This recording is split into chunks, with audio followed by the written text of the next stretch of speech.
Welcome to my channel. No reverse or delayed engagement after transmission replacement.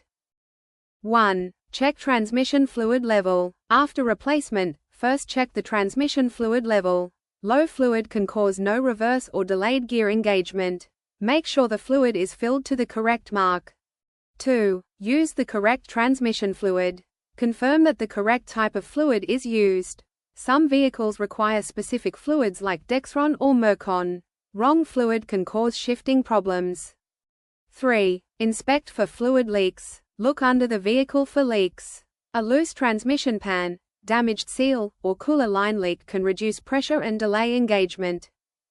4. Reset the transmission control module, TCM. Disconnect the battery for 10 to 15 minutes to reset the system. In some cars, a scan tool may be needed to reset adaptive learning settings. 5. Check the gear shifter linkage. Make sure the shifter cable or linkage is properly connected and adjusted. If it's loose or misaligned, reverse gear may not engage properly.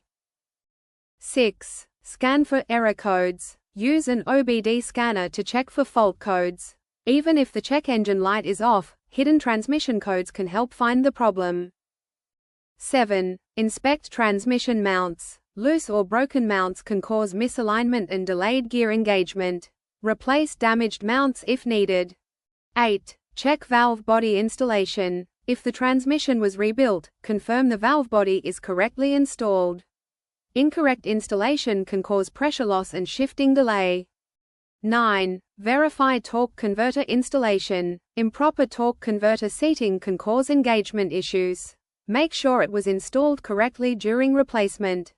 10. Recheck internal hydraulic pressure. If the issue continues, a mechanic should test internal transmission pressure. Low pressure can prevent reverse gear from working properly. Thanks for watching.